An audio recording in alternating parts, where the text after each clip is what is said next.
والصلاة والسلام على أشرف المرسلين وعلى آله وصحبه أجمعين. الله سبحانه وتعالى قبولك ولكم ورحمة عبادة സൽക്കർമ്മങ്ങളും അല്ലാഹു തആല സ്വീകരിക്കുമാറാകട്ടെ. ഉത്തമ സൽമുത്തഖീങ്ങളിൽ സൽജനങ്ങളിൽ അല്ലാഹു നമ്മയും നമ്മുടെ കുടുംബാദികളെയും അല്ലാഹു ഉൾപ്പെടുത്തി അനുഗ്രഹിക്കുമാറാകട്ടെ. നമ്മുടെ കുടുംബത്തിൽ നമുക്ക് പ്രയാസങ്ങൾ അനുഭവിക്കുന്ന രോഗങ്ങളിൽ കഴിയുന്ന മുഴുവൻ പേർക്കും അല്ലാഹു തആല പരിപൂർണമായി ശിഫയും സലാമത്തും നൽകി അനുഗ്രഹിക്കുമാറാകട്ടെ. ആദരവായി നബിയുനാ റസൂലുള്ളാഹി സ്വല്ലല്ലാഹു അലൈഹി വസല്ലം തങ്ങൾ പഠിപ്പിക്കുന്നു, ലികുല്ലി ദാഇൻ ദവാഉൻ ഫഇദാ ഉസീബ ദവാഉ ദാഇ ബറഅ ബിഇദ്നില്ലാഹ്.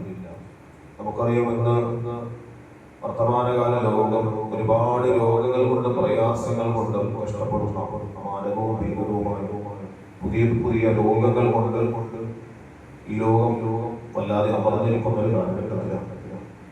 രോഗം വന്നാൽ എന്ത് ചെയ്യണം എന്ന് ചോദിക്കുമ്പോൾ ചിലർ പറയും, അത് അല്ലാഹുവിലേക്ക് മാത്രം അർപ്പിച്ചാൽ മതി, ദുആ ചെയ്താൽ മതി, രോഗം കുറയും, ചികിത്സയ്ക്കൊന്നും വേണ്ടാതെ വാദിക്കുന്നവർ ഇത് ഭൂമി ലോകത്തുണ്ട്.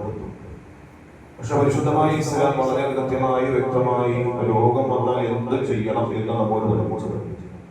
രോഗം വരുമ്പോൾ വെറും പ്രാർത്ഥിക്കുക മാത്രമല്ല, പ്രാർത്ഥന വേണം. അടിസ്ഥാനപരമായിട്ട് അല്ലാഹുവിനെ ഇഖ്ലാസ് വർദ്ധിച്ച് ദുആ ചെയ്യണം. അത് ചികിത്സയ്ക്ക് മുമ്പ് തന്നെ ചെയ്യാം. അല്ലാഹുവിന്റെ കാര്യങ്ങളെല്ലാം അവതരിപ്പിച്ച് അല്ലാഹുവിലേക്ക് തവക്കുലാക്കുക. അതിനോടൊപ്പം തന്നെ അത് വേണം, കൃത്യമായ ട്രീറ്റ്മെന്റും രോഗത്തിന് വേണം. ഇസ്ലാം പഠിപ്പിച്ചതാണ്. അല്ലാഹുവിന്റെ ഹബീബായ നബി തങ്ങൾ പഠിപ്പിച്ച തന്നെയാണ് ചികിത്സിക്കണം. ചികിത്സ വേണം. റസൂലുള്ളാഹി തങ്ങൾ പഠിപ്പിച്ച ലികുല്ലി ദാഇൻ ദവാഉ. ഏത് രോഗം അല്ലാഹു തആല ഏത് രോഗം നൽകിയിട്ടുണ്ടോ, ആ രോഗം ഈ ഭൂമിയിലേക്ക് ഇറങ്ങിയിട്ടുണ്ടോ, ആ രോഗത്തിന് അല്ലാഹു മരുന്നും നൽകിയിട്ടുണ്ട്. ഫഇദാ ഉസീബ ദവാഉ ദാഇ.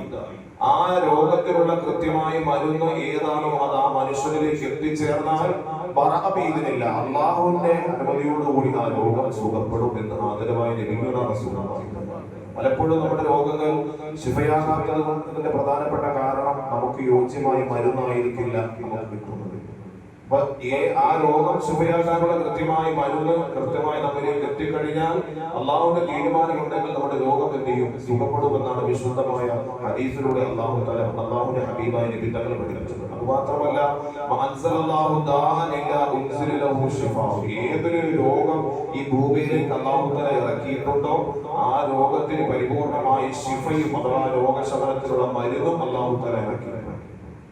ഒരു ഗ്രാമീണരായ കുറെ സ്വഹാബത്തിന്റെ അടുക്കൽ റസൂലുള്ളാഹി സ്വല്ലല്ലാഹു അലൈഹി വസല്ലം തങ്ങളുടെ അടുക്കലേക്ക് ഗ്രാമീണരായ കുറെ ആൾക്കാർ വന്നിട്ട് ചോദിച്ചു, നബിയെ, ഞങ്ങൾ രോഗം വന്നാൽ ചികിത്സിക്കണോ? നബിയെ, നിങ്ങൾക്ക് രോഗം വന്നാൽ ചികിത്സിക്കണോ? അള്ളാഹുവിലേക്ക് അങ്ങ് പരമേൽപ്പിച്ചാൽ പോലെ നമ്മുടെ കാര്യങ്ങളൊക്കെ. റസൂലുള്ളാഹി സ്വല്ലല്ലാഹു അലൈഹി വസല്ലം തങ്ങൾ അവരോട് ഗ്രാമീണരായ മനുഷ്യന്മാരോട് പറഞ്ഞു, തദാവു ഫഇന്നല്ലാഹ ലം യദഅ ദാഉൻ ഇല്ലാ വദഅ ലഹു ശിഫാഉ. തദാവു, നിങ്ങൾ ചികിത്സിക്കണം. നിങ്ങൾക്ക് ആവശ്യമായ ചികിത്സ. കഴിഞ്ഞ ദിവസം ഞാൻ പറഞ്ഞല്ലോ, നമുക്ക് ആത്മീയപരമായിട്ടുള്ള ചികിത്സ. അത് ചിലപ്പോൾ നമ്മുടെ ആയുർവേദമോ അല്ലെങ്കിൽ ഇംഗ്ലീഷോ മറ്റേതെങ്കിലും ഒക്കെ നമ്മുടെ ട്രീറ്റ്മെന്റിന്റെ ഭാഗമായുള്ള ചികിത്സകൾ കൊണ്ട് ചികിത്സയ്ക്ക് ഭേദമാക്കാൻ കഴിയാത്ത തരത്തിലുള്ള ചികിത്സകൾ, അത് ഖുർആനിയായ ചികിത്സകൾ. അല്ലാഹുവിന്റെ ഹബീബായ നബി തങ്ങൾ പഠിപ്പിച്ച കാവൽ ചോദിക്കാനുള്ള ദിക്റുകളും അതുപോലെ തന്നെ അതുമായി ബന്ധപ്പെട്ട ചികിത്സകൾ നമുക്ക് ചെയ്യാം. അപ്പൊ ഏതാണോ നമുക്ക് വേണ്ടത്, പക്ഷെ ശിർക്കിന്റെ വഴിയിലേക്ക് പോകാൻ പാടില്ല.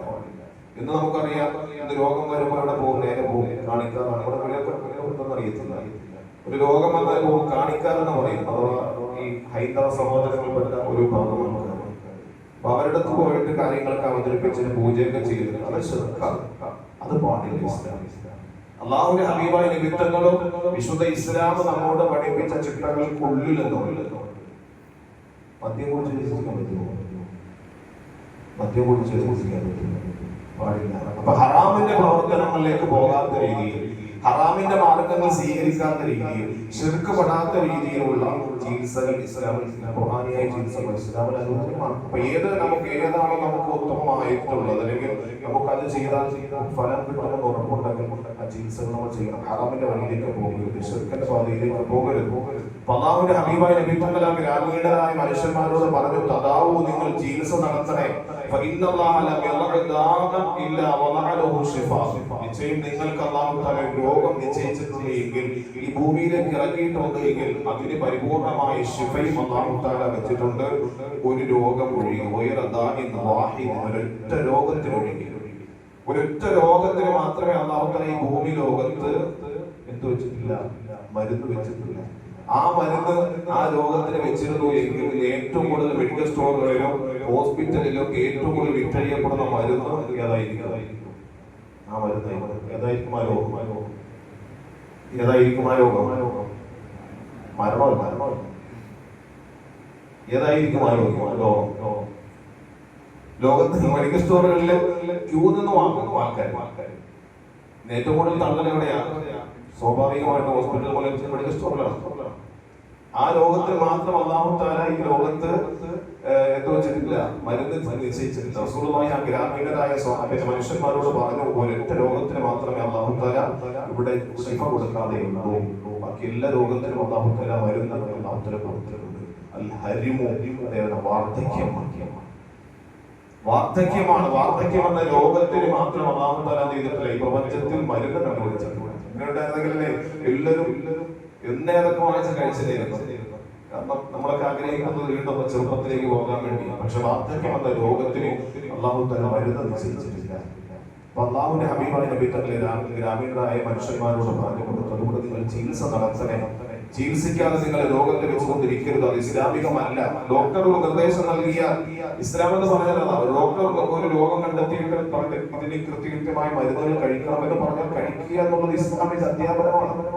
ഞാൻ ദുആ ചെയ്ത് മാത്രം ഇരിക്കാം, ഞാൻ ദുആ ചെയ്തുകൊണ്ട് മാത്രം ഇരിക്കാം എന്ന് പറയുന്നത് ഇസ്ലാമിക പരമല്ല. അള്ളാഹുവിലേക്ക് കാര്യങ്ങൾ അവതരിപ്പിക്കണം, അള്ളാഹുവിലേക്കെല്ലാം തവക്കുലാക്കണം. അതോടൊപ്പം തന്നെ എന്ത് ചെയ്യണം? ഡോക്ടർമാർ, ഇതിനെ കുറിച്ച് വിദഗ്ധരായ ഡോക്ടർമാർ നമുക്ക് കണ്ടെത്തി തരുന്ന മരുന്നുകളും അതോടൊപ്പം ട്രീറ്റ്മെന്റിന്റെ ഭാഗമായുള്ള ചിട്ടകളും കൃത്യമായി പാലിക്കണം. ഒരു ഷുഗർ രോഗിയോട് ഷുഗറിന്റെ കാര്യങ്ങൾ നിയന്ത്രിക്കണമെന്ന് ഡോക്ടർ പറയുമ്പോൾ ആ രോഗി അതനുസരിക്കുക എന്നുള്ളത് ഇസ്ലാമിന്റെ പാഠമാണ്. ഒരു ബി പി ഉള്ള ഒരു മനുഷ്യൻ അത് ആ ഡോക്ടർ നിർദ്ദേശപ്രകാരമുള്ള കാര്യങ്ങളും അതിന്റെ ചിട്ടകളും പാലിക്കുക എന്നുള്ളത് ഇസ്ലാമിന്റെ അധ്യാപനമാണ്. അത് ഇസ്ലാം നമ്മളെ പഠിപ്പിച്ച കാര്യമാണ്. അല്ലാഹു തആല എല്ലാ രോഗങ്ങളിലും പ്രയാസങ്ങളും അല്ലാഹു തആല നമ്മെ കാത്തുരക്ഷിക്കുമാറാകട്ടെ. നമുക്ക് ഏവർക്കും അല്ലാഹു ആഫിയത്തുള്ള ദീർഘായുസ്സ് നൽകി അനുഗ്രഹിക്കുമാറാകട്ടെ. വആഖിറു ദഅ്വാനാ അൽഹംദുലില്ലാഹി റബ്ബിൽ ആലമീൻ. സല്ലല്ലാഹു